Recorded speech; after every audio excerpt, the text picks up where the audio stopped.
Hey folks, Mark Emery here with the Lighthouse Law Club. Got a very important message for you here today in this video. I urge you to pay very close attention. You know that we're very active in building momentum to get after these bankers who are basically highway robbers. And I want to tell you right now that basically every mortgage foreclosure and tax sale foreclosure is based on fraud. This fraud is being uncovered, and the people are organizing legal efforts to put these rats in a corner where they cannot escape. What I'm going to bring to you today is a recorded call from John Darash from the National Liberty Alliance, and he is spearheading an effort, a nationwide effort, for all people who have ever had a property lost to foreclosure, or if you're currently involved in a proceeding to foreclose on your property. This information is for you. Basically, what is happening is legal documents and research have been put together to basically force the criminal perpetrators into the courtroom where they have to respond. And John will explain the details relating to that and how they cannot escape the trap that we will set for them. All right? If you ever had a foreclosure, past, present, or even potentially in the future, this is a potential solution for you. We're going after the judges. If they even attempt to block, they will be hung with RICO charges, racketeering influence, corrupt organizations, basically for denying you due process and acting in conspiracy to defraud you of your rights and property. Okay, I'm not going to get into a lot of details. I'll let John explain everything for you. Bottom line, if you've ever had a foreclosure or currently involved, you need to listen to this message. There is a remedy, and that's what we're bringing to you. Not only exposure of the fraud, but also the remedy. Here's John, and I'll have some comments for you at the tail end. All right? Tonight we're going to talk a little bit about foreclosures, tax and mortgage foreclosures. In the past, we've written some letters. We've tried to help people with mortgage problems and to try to save their homes. We haven't been too successful on that. We've tried to warn the courts or tell the courts of the crime and explain to them the crime that was being taken by the mortgage companies. But of course, they're part and parcel with these mortgage violations on the people by taking their homes. And the whole system is set up against the people to rob them of their homes as soon as they start to fall behind, and in many cases, even when they don't fall behind. Same thing with the tax foreclosures. Anyway, we have started, as most people know, we started the case up in Albany, New York here, which we've got quite a few cases going into there. And we will be doing the habeas corpuses that we've already set forward. There's got to be at least 30 of them laying around that we need to, that people are still in jail or people who still have lost, don't have their children back. We're going to take those cases into the court. But we're also going to do the mortgage cases. As a matter of fact, we put something together that looks quite easy. It's a one-paper deal. It's a show cause directly into the court. When we started to look at this and reconsider trying to help people with mortgages again, we were going to go through a different process of really a notice and demand, and then setting forth for a default, and then giving them the ultimatum, and then take them into the court. But as we were writing the papers, we started to realize, why are we going to go through all this exercise? Why don't we just go right into a show cause? And a show cause brings them into the court, and they have to respond. If it's a mortgage company, and remember, we're not just going after the mortgage companies or the towns, particularly the people that are responsible for doing these things, like the tax collector for the tax foreclosures. And also there is also I think it's the treasurer, the county treasurer, that's responsible for the final foreclosure, and they're the ones that sign the paper. No judge's signature ever signs the paper on any of these foreclosures because they try to keep their fingers off of it. And we've seen them pull all kinds of dirty tricks in order to keep their signatures off of that so they don't put themselves at risk. And what we discovered here is to go after the top guy, whoever's responsible for all this stuff. So if we can't get a judge that's responsible for this, and these papers are filed in the court, well, who's responsible? Well, the answer is quite simple. ultimately it is the chief judge. It's really the clerk, because the filing of a non-judicial foreclosure should not be permitted. But because it is a non-judicial foreclosure and because the clerk is totally ignorant to the process, the judge is not. And if he is, shame on him anyway. That's his problem. So that's the guy we go after. So we will go after the chief judges in whatever court system it is that is hearing this, whether it be a county court or some kind of a state court. Those are usually the two courts that will hear these cases. And we'll go after the mortgage companies. Now, the mortgage companies, of course, they're regular people, so they've got 30 days to answer. A show cause, people are permitted 30 days if they're served through the mail, and that's how we'll serve it. We'll serve it through certified mail. And the judges, and a lot of these judges and people, I'm so surprised that they don't know, but these are federal rules. We're in a federal court, and so we kind of understand that they don't know. I've been in federal courts, and I've watched these people squirm, and I've seen the federal judges flog these people, the lawyers that are coming in there from the state courts. They don't read the rules. They don't even read their own rules on the state level anyway. I see the same problem there, too. But these federal judges don't like when you come in and don't look at their rules. And so they don't even know that they've got 60 days. But that's what they do have, 60 days to answer. If they think they have 30 days to answer and they answer in 30, well, that's fine, too. But generally speaking, they will default. I know the tricks that they play. We've seen this already. They'll try to come in and have the case thrown out. They'll try to find us for no standing. And we're making maneuvers to prevent that. We've already set that stage up. But also the fact of the matter, if the judge tries to throw a case out, he's only going to get one case at a time, but he's not going to get 30 or 40 cases. And he will find himself as a defendant on the defendant's list because we've already warned that judge.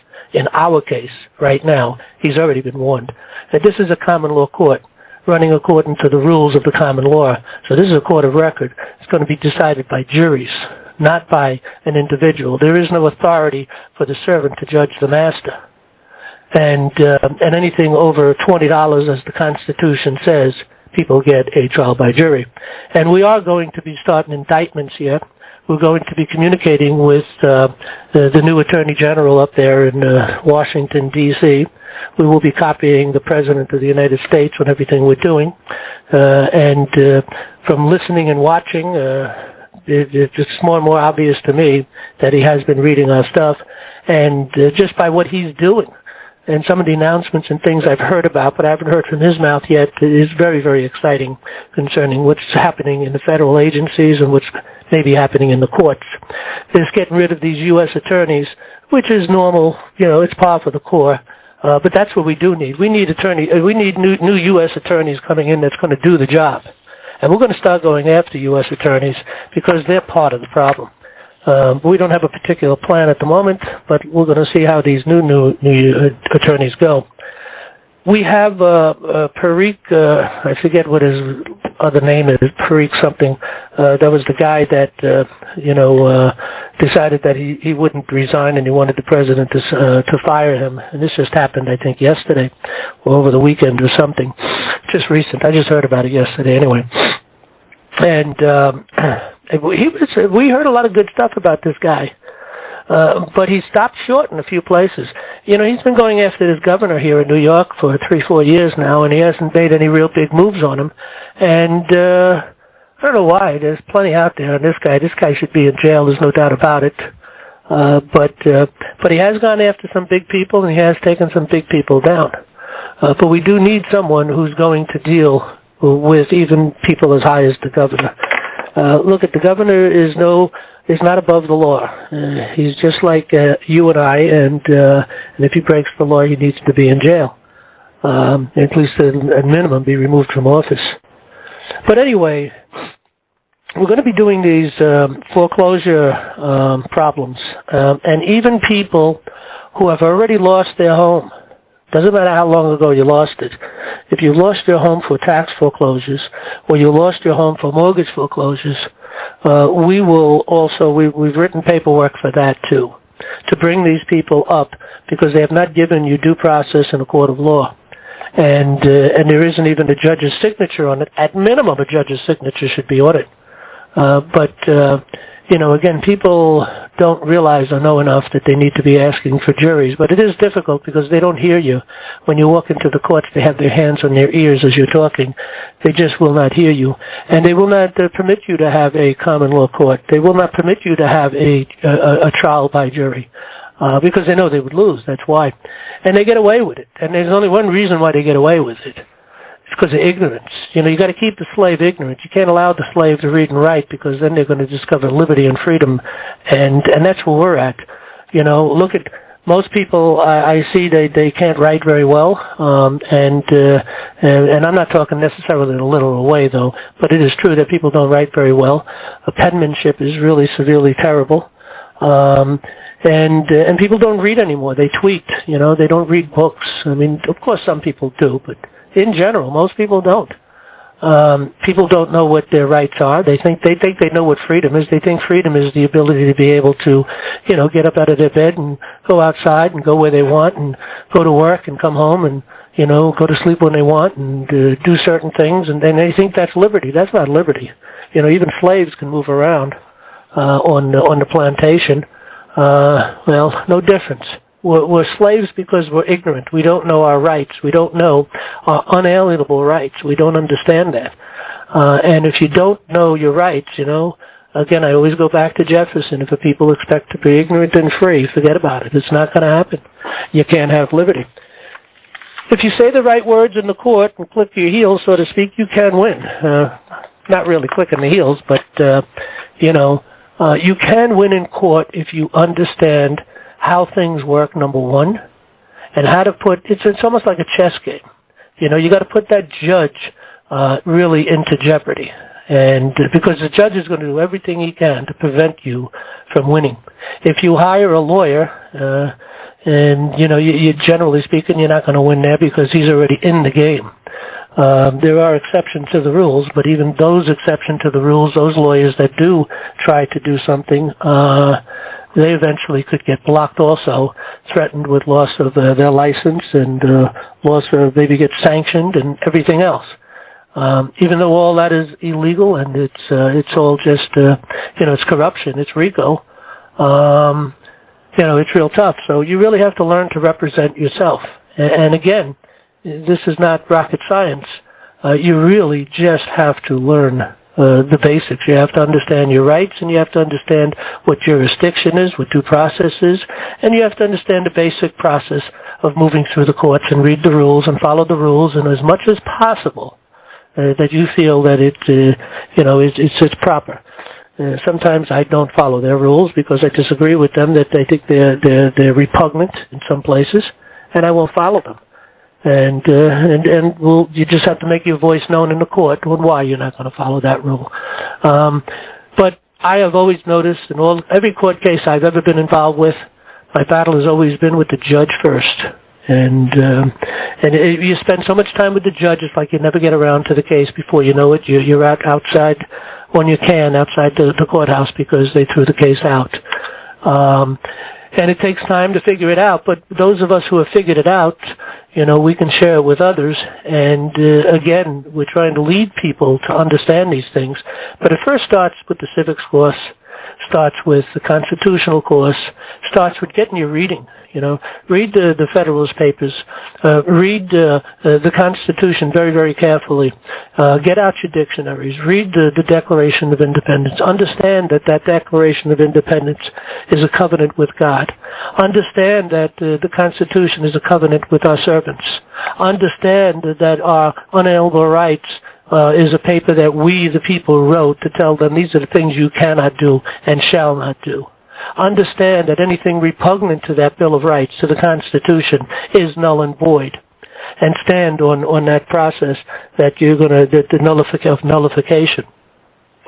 Juries must understand the power and the authority of nullification. And when the people realize these things, that's when we'll all have liberty. And we don't need everyone to know it. We just need those who are involved to know it. It's a very small percentage of people just need to know it. And they need to stand up and do something about it. Okay, what I'm going to do, I don't know if I'm going to read every word in this thing, but it's not a long paper anyway. This is the longest of the papers of the show cause that we wrote. It has not been perfected yet. I have not articulated it out loud, so there could be some errors in here. I'm hoping to finish this off tomorrow with others to try to go through it for punctuation and final proper, wording. But we're going to kind of push through it and to give people an idea of what's involved in the case concerning a foreclosure. The tax foreclosure and the mortgage foreclosure is the same scam. It's just they use the same ruse on the people. And we've discovered that ruse and laid it out. They cannot answer this paper. They just cannot do it. They've got to default. And if they default in a court of law, then they're going to have to give these people their houses back, or they're going to have to, if they're trying to take their houses away, they're going to have to leave them alone and cease and desist. They got to. They have no choice. Now, of course, they're going to fight tooth and nail to try to have this thrown out of court. I do not think that they're going to be able to do that because, again, we're talking case after case after case after case under the same number, and we're going after these people for not only the fact that they are not giving people their due process and that they have changed the courts into jurisdictions unknown. We're going after these people also for conspiracy, because when we get down to the bottom line on this thing, and these people, we have to go after them, and we have to do an indictment. That's what we're going to do, is an indictment. And we're going to go after them for RICO, and we're going to go after them for conspiracy, and we're going to go after the judge in that courtroom, who is the magistrate of the court, who is just the administrator of the court. He just signs the papers and makes everything official. That's all he does. He's the traffic cop. He doesn't get to decide. He doesn't get to make decisions. He can't do a summary judgment. The only summary judgment he can do is when we tell him to do a summary judgment to make a default because these people didn't respond, and make the order and order the sheriff to go out and make sure justice is done and get to these people back their homes or leave these people alone. And that's how it's going to happen.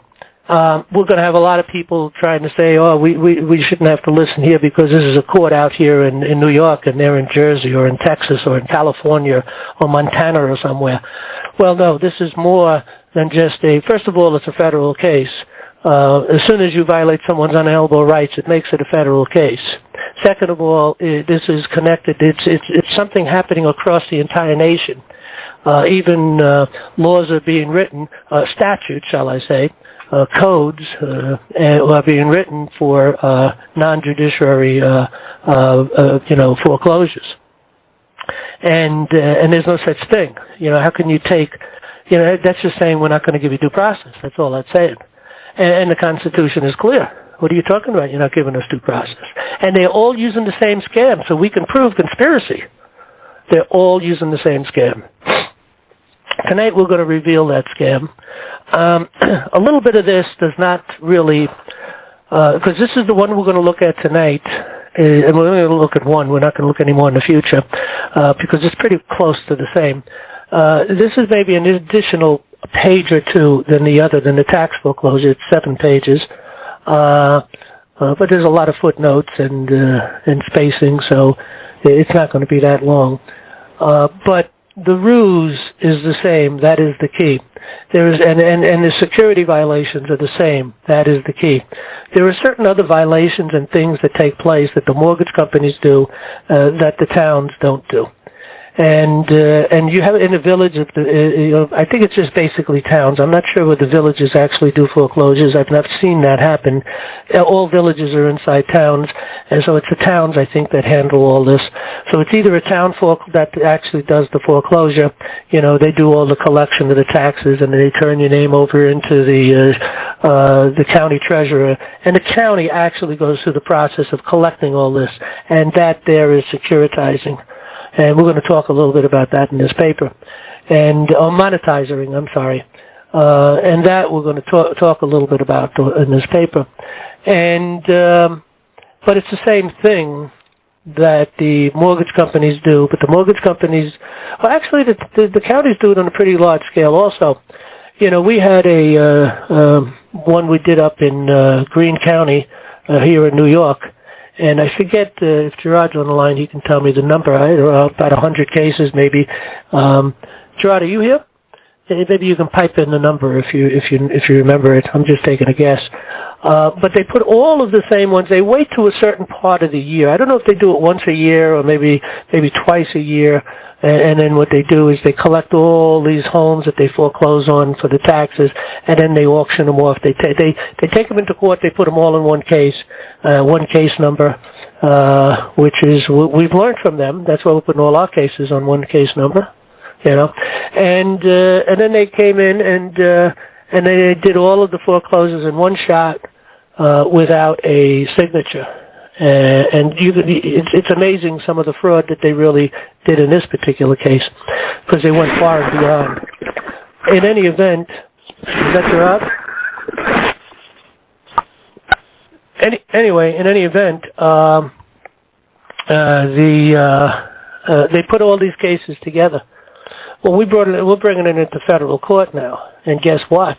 We got 100 and whatever cases going into federal court together because we pull the whole case together into the court. What's good for one is good for the other. So they got themselves a big dilemma. They've got a lot of people they got to deal with whose homes they've stolen, or have tried to steal anyway. In this case, these houses have been taken, so they've got a big dilemma. Okay, so again, there's a few things in here that does deal with the mortgage companies, but does not deal with the taxes. But generally, most of this does. All right, this is a show cause. Again, we, the people of the United States of America, under the power and authority of the sureties of peace, here in the grand jury, whereas the unified common law grand juries arose out of we the people in each of the 50 states, which came together to form a unified United States common law grand jury. This was done in an effort to subdue subversion and abuse against the United States of America from enemies both foreign and domestic within our government, against the people and our governments. Because of widespread ignorance and the appearance of a lawful procedure called non-judicial foreclosure without the required filing of a proof of claim, and this is extremely important. Listen very carefully on this paragraph, because all of these, even the IRS operates under the same situation. If you can understand this, you can defend yourself against the IRS too. Okay? Because of a widespread ignorance and the appearance of a lawful procedure called non-judicial foreclosure, without the required filing of a proof of claim, that's Form 4490, and fiduciary authority, that's Form 56, for all in rem claims, which must also be filed in the Federal District Court of Jurisdictions, and copies of the same with notice served upon the petitioner as required to comply with the law of the land. We offer a grace period of 60 days for government officials acting under the color of law for correcting their error and for the restoring of the petitioner to their original state or defendants will be brought before the grand jury for consideration of indictment for conspiracy, subversion, RICO, war against the Constitution, and other charges. Now, in the case of the homes that have already been taken, we've altered the words, of course, a little bit because there's a past tense here, and they have to give the homes back, so we've changed some words here. But this is key here. People need to understand this. This is how the IRS takes you into court and takes your money and maybe even puts you in jail. This is where all the foreclosures take place. Even at sea, let me repeat this, even at sea, the law of the sea, when they seize a ship at sea and it's brought into port, they have to file the proper papers in port. And both of them are the same thing. They have to file the proof of claim and fiduciary authority over that which they have seized. That is so important to understand. If you understand that, you can understand what they're doing in the federal courts when they take your money through the IRS. You can understand what they're doing in these tax courts or these courts, these kangaroo county and state courts when they come in and they do the tax foreclosures, or they use the mortgage companies come in and use the county or the state courts in order to take away your homes through tax foreclosure, because the law requires even them at the law of the land. And you can read about this in the federal rules concerning in rem, I-N-R-E-M. That's the process of taking a property that they lay claim upon. They must file the forms. They don't. People don't know about this, so they don't challenge it. Lawyers don't dare to go here because they will be sanctioned. I've never seen a lawyer go here. And so they take your homes right here from using, and they do not file these forms. That's the breaking of a law. In rem means they're going after the property and not the person. Okay, and they don't. You can't find when you're at sea. They seize a pirate ship. You can't find the pirates to serve them to let them know. So it's a process done in rem. In other words, there's no serving upon the pirate because you can't find them. But they could turn up and say, "Hey, that's my ship," and they can challenge it. They got every right to do that, but they have a certain period of time to do that, to challenge the in rem process. As a matter of fact, if you go into the federal rules, you will find that after your first day in court, your first hearing, you have 15 days to challenge in rem process once you're in the court. If you don't challenge in rem process in those first 15 days, you've lost your ability to make that challenge. Of course, that doesn't work in common law. For every injury, there must be a remedy. When you discovered that you've been defrauded, it doesn't matter when you discovered that you've been defrauded. From that point forward, you say, "Hey, wait a second! I just realized you scammed me. Oh, too bad you didn't realize it for the past 15 days, and now it's day 16, so it's too late." No, fraud is fraud. A crime is a crime. So you could deal with that. But anyway. In the rules, they write this 15-day rule, which we could beat. We can challenge and beat that rule. Even after being convicted, losing everything you have, and going to jail and coming out, you could beat that rule, okay? Because you're a victim, and you've been defrauded, and you've been injured. And common law says what? For every injury, there must be a remedy. It doesn't say it might be a remedy or may be a remedy or could be. No, there must be a remedy. That's the common law. Injury must have a remedy. So you can't beat that no matter where you are. But again, if people expect to be ignorant and free, you can't have your liberty. You need to defend yourself. Don't expect another man to defend you. Get legal counsel. The Constitution tells you can get legal counsel. It gives you the right, the unalienable right. Well, the Constitution doesn't give you the unalienable right. You have the unalienable right to counsel, ultimately. But the Constitution talks about the right to legal counsel, and you have that right to do that. But you should represent yourself. Or if you can't articulate things well, you can get someone to do it for you. It doesn't have to be a lawyer. But you need to control your own case. You need to understand what's going on. I'm amazed when I go into court sometime and I see people, and the lawyers are up there talking. Usually it's the lawyers themselves, but there are cases I've been where the people are there and they're sitting there and they're looking around. And it's like they're oblivious to everything around. They have no idea what they're talking about. They're talking about their property or whatever it is that they're arguing. And the people aren't, they're just lost in la-la land. Keep the slaves ignorant. Remember, that's the key for them to control us. Become educated, understand these things, and all of a sudden the slave is no longer a slave, are they? We have to understand that we're the masters, and they are the servants.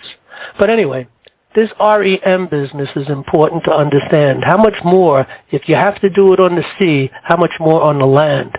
And if it's done on the land and they know where you live and who you are, then the Constitution requires that due process. They have to notify you, but they don't. And how many people have gotten the paper a notice of lien, and you go down to the county, there is no lien. Well, that's only a notice of lien, Your Honor. Okay, right. And they move to the other side, and the case keeps going. They ignore you. Why? Because you didn't even understand what that meant. The notice of lien is really saying there's a lien in the federal court that's been filed. That's what it means. But that's the fraud because they didn't file it.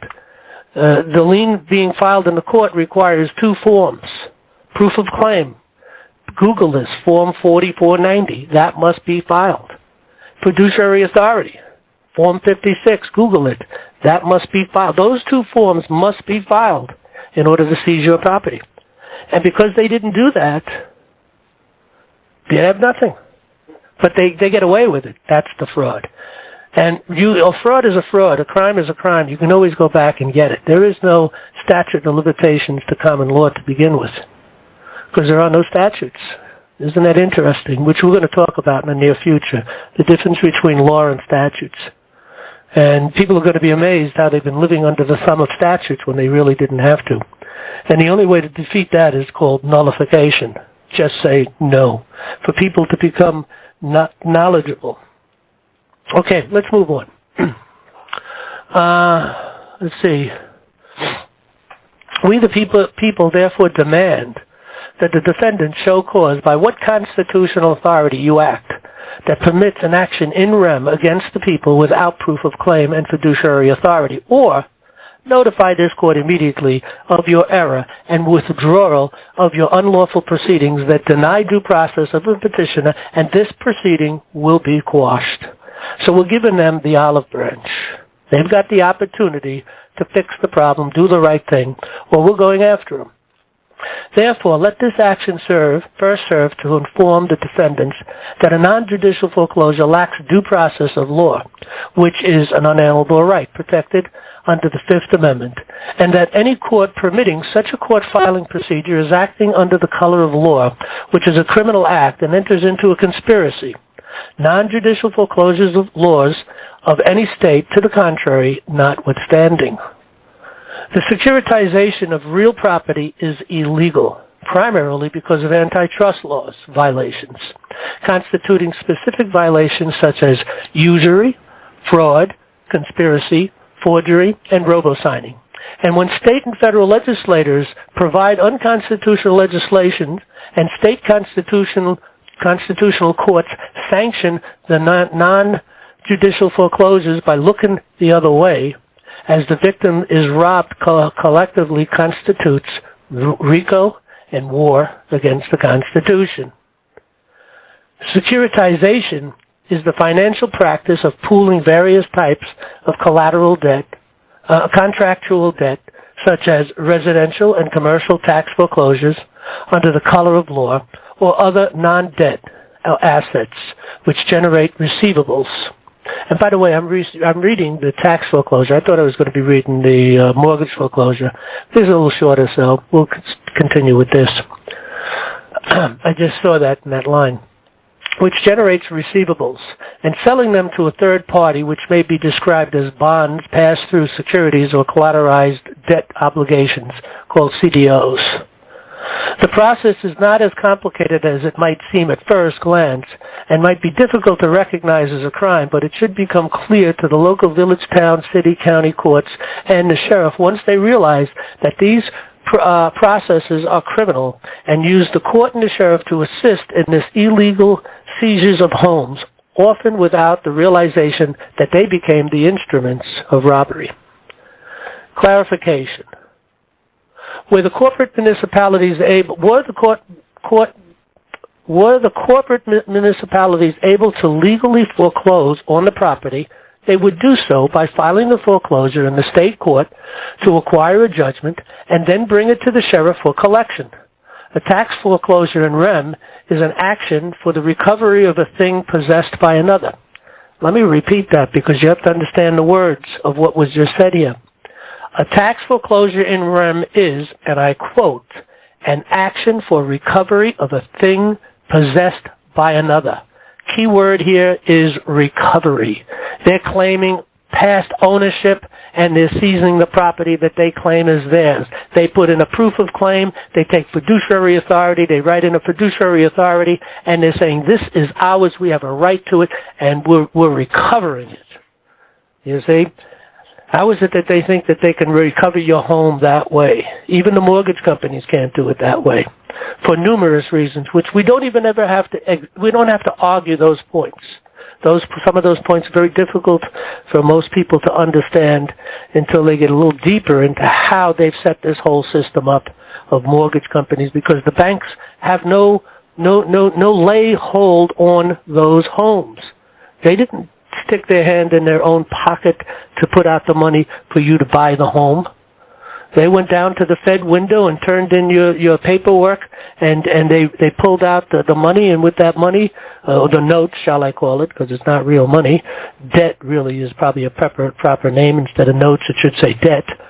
In the dollar, it says dollar, but it's still debt. Okay, and then they receive their fee, and their job is over. Yet they continue to collect the money as if it's money coming to them.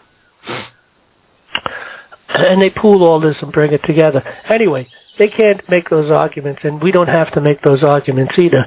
We have to deal with the fact that they have no standing in court. And if you can show that they have no standing in court, they lose, and you walk away with your home. Whether you actually think you owe money or not, you don't owe it no more. Okay, cannot substantiate, let me go back. A tax foreclosure in rem is an action for the recovery of a thing possessed by another. End of quote. Right out of Black's Law. The problem is that municipalities cannot substantiate that they once had some interest in the real property, so that they can initiate a lawful recovery action in rem. There are no bureaucrats willing and able, on the behalf of the municipality, to sign an affidavit of proof of claim and fiduciary authority. Let me repeat that. You go down to the federal courthouse, and you will find these papers have not been filed. You walk into the court, you get copies of the 4490 and the 56, and you hold them in your hand as you walk into the courthouse, and you wave it on to the judge. Where are these papers? How come you take my home away from me?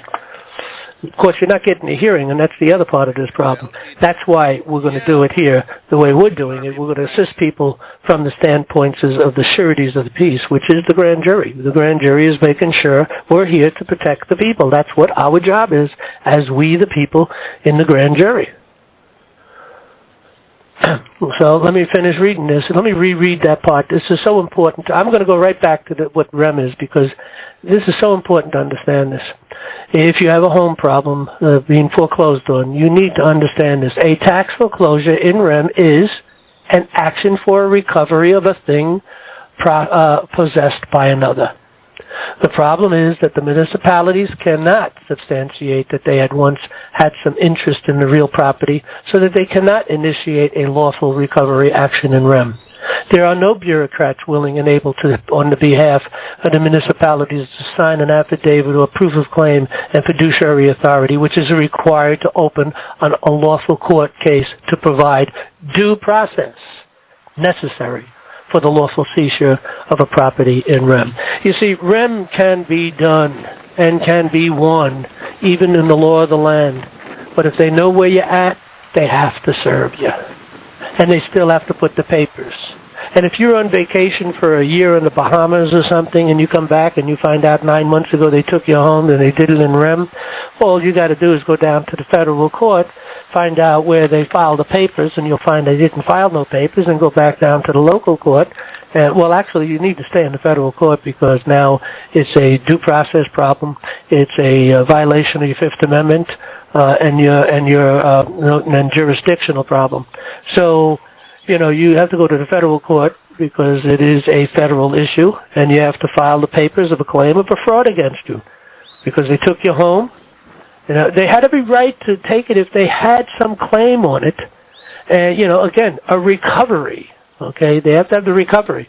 But they also have to, when they bring your house into the port, so to speak, a little humor here, they bring your house into the port, they have to have the papers in order to take it home with them. More humor. But in any event, the point is they can't take it without the paperwork,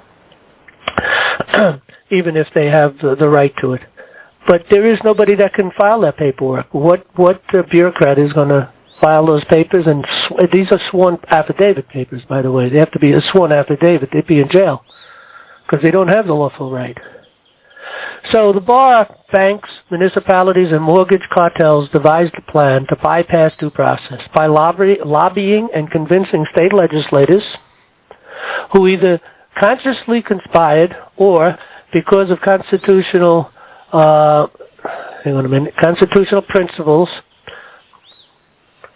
are unbeknownst to them, ignorantly conspired to write unconstitutional, non-judicial foreclosure statutes that proceed in rem, which is a process to seize property without due process, whereas the party seizing the property has a legal claim and fiduciary authority. Such practice moves the presumption of law from innocence until proven guilty to guilty with no opportunity to defend. Because nobody knows how to defend this. No lawyer can defend this. No lawyer will defend this. Turning American jurisprudence on its head, removing opportunity to be heard, and providing absolute control to defraud without consequence by nefarious bureaucrats, of which there seems to be no shortage of, as well as by RICO-governed de facto state courts, which allow the non-judicial foreclosure filing without the signature of a judge. No judge will put their signature on it. Believe me, we have pressed the judge so hard to put a signature on this, and then when it was acknowledged that they would, then we did something else, and then they turned around and they stuck at us again. And that was okay, because we thought that they might do that, and we were prepared with that. So it didn't matter to us which way they went, because we knew if the judge put his signature on it, then they were going to take the home, and then we, of course, would bring the judge in along with the rest of the criminals and try them all in the federal courts. The judge didn't put his signature on it, and guess what? He's defrauded anyway, and we still got him, and we're going to get him. We're working. That's a private case we're working on right now. In rem, under international law, permits the seizure of property without notification to the property owner. This makes sense and is legal under international law at sea dealing with pirates. But the law of the land, also known as the Supremacy Clause of the Constitution, requires due process for people. For people are not pirates nor at sea. And then I'll just read the Supremacy Clause. This Constitution, and this is important here now. Okay, this is the supreme law of the land. This Constitution and the laws of the United States, which shall be made in pursuant thereof, and all treaties made or which shall be made under the authority of the United States, shall be the supreme law of the land. And the judges in every state shall be bound thereby. Anything in the Constitution of the laws or the laws of any state to the contrary notwithstanding. And that's Article 6. Congress cannot make laws that would provide for a statutory construction which would negate the unalienable rights of we the people, which is what would be required in order to make a state a non-judicial foreclosure state, and therefore no state can establish a non-judicial foreclosure laws. Such congressional and or state action would negate the following unalienable rights protected by the Constitution and expected to be enforced by the sheriff. The unalienable right to protection of the Fourth Amendment to be secured from property seizures. The unalienable right protected by the Fifth Amendment of due process. The unalienable right protected by the Seventh Amendment to a right by trial by jury. The unalienable right protected by the Seventh Amendment to common law courts. Rights are unalienable and cannot be transferred. Any contract that would pass or hand over an unalienable right is null and void. The burden of proof is on the foreclosing party. All parties to a non-judicial foreclosure cannot prove their case, nor can they prove their right to sell anyone's property without progressing to a final judgment in a court of law. Any court that ignores these facts and or proceeds with a summary judgment becomes complicit to the robbery and violates the victim's right under the color of law, thereby giving reason to move the case for cause into an Article 3 federal district court for both criminal and civil remedies. White-collar criminals, after establishing unconstitutional statutes, thereby acting under the color of law, devising the following ruse to manipulate our judicial system and our county sheriffs so as to create an appearance of lawful acts while illegally seizing the property of their victims. 1. They give notice of the default to the victim without judicial process. 2. They give a substitution of trustee without judicial process. 3. They give notice of sale without judicial process. 4. They commence public auction without judicial process. 5. They use aforesaid documents to transfer the title without judicial process. 6, they file fraudulent evictions, acting as landlord under the fraudulent title and calling the owner of the property tenant who owes back rent in an unsuspecting village, town, or city court, given the appearance of judicial process. And 7, file the fraudulent judgment with the county clerk to achieve a fraudulent eviction order for execution by the unsuspecting sheriff. We, the people, find it apparent that most of the constitutional officers are ignorant to the law of the land, as defined in the Constitution for the United States of America, Article 6, and therefore are often unable to determine constitutional violations, which place sheriffs prey to the minions of the subversive bar in jeopardy of violating their oaths, and we, the people, in jeopardy of losing our property and liberty to tyrants. The formal notifications of crime directs the participating court to honor their oaths and protect the victims from the following rules. 1. Notice of default. Failing to file the affidavit of default, providing adherence to due process, constitutes fraud. Trustee substitution, federal offense. Assuming fiduciary authority without filing a federal Form 56 within the federal district constitutes fraud. Notice of sale, federal offense. Acting on a claim without filing a federal Form 4490 within the federal district court constitutes fraud, and that's the proof of claim. Title transfer, federal offense. Transferring title without due process constitutes fraud. Any court that provides a summary judgment enters into a conspiracy under the color of law and escalates the crime to RICO. Eviction, federal offense. Any court granting an eviction being fully informed of the conspiracy to defraud enters into the conspiracy. Dispossession is a federal offense. Any sheriff executing a court order to evict after being fully informed of the conspiracy enters into the conspiracy. Doesn't matter whether they understand it.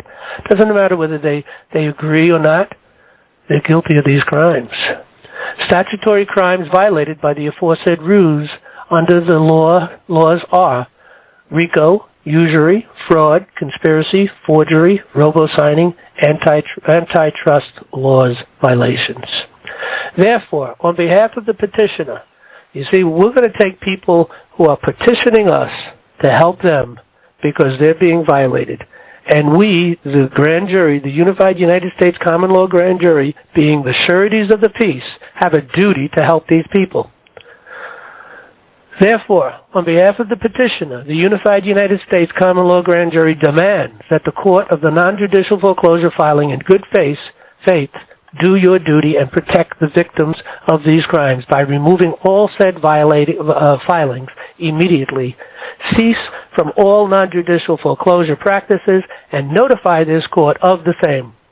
We further demand that the said bureaucrat defendants withdraw said filings from the court of filing, cease all non-judicial foreclosures filing, and notify this court immediately. Wherefore, the most important paragraph of the entire paper is always in the wherefore clause. That's not necessarily true because you have to prove your case and everything else, but you have to tell the court what you're expecting to be done, and that's the wherefore clause. If the defendants default, this court will be moved for an order to cease and desist their subversive activities, restore the petitioner to their original state before the misuse of justice under the color of law, and be brought before the full grand jury for consideration of indictment for conspiracy, subversion, RICO, war against the Constitution, and other charges. And that brings us to the end of the paper.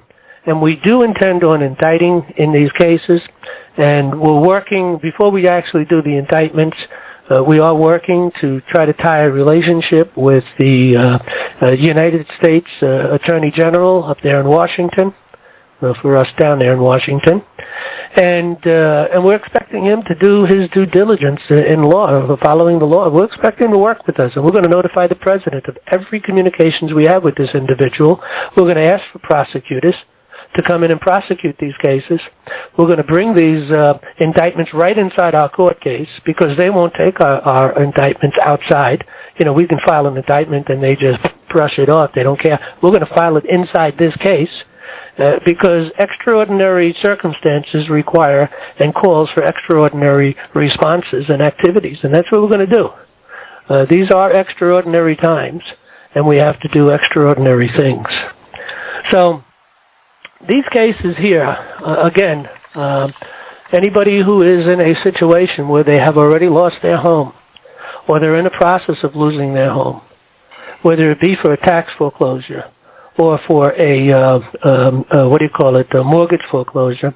But everything we're doing at this point has to focus in on winning in the court, getting ourselves into the court, getting some wins and getting some prosecuting going, getting some indictments and getting some people prosecuted, because that's what's going to empower us to move further in and deeper into the courts and get the authority and the recognition that we the people deserve as the consenters of government through the grand jury, which arises out of the people, not from the courts. It arises out of the people. It's separate from the courts.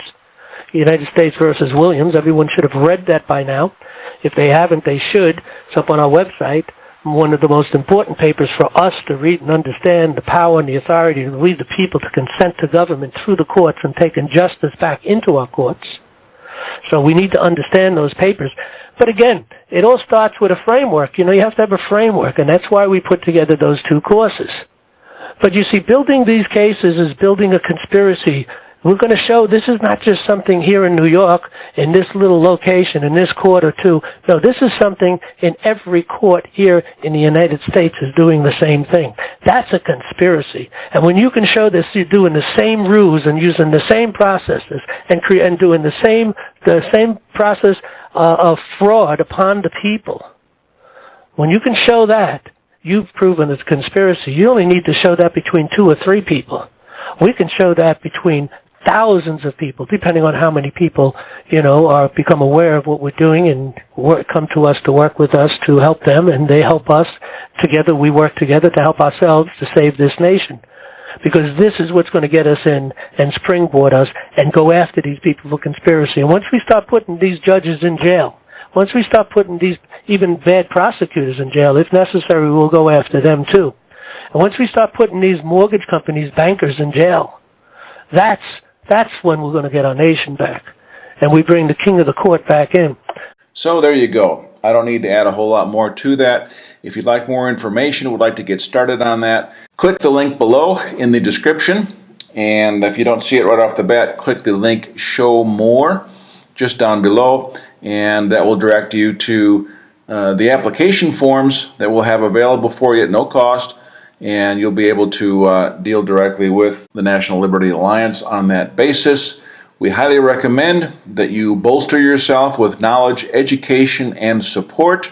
And of course, that comes with your Lighthouse Law Club membership. You can never have too much knowledge. So that's it for me for today. I hope this will benefit you. And let's get on the move, people. It's time. This is our time. Take care. God bless.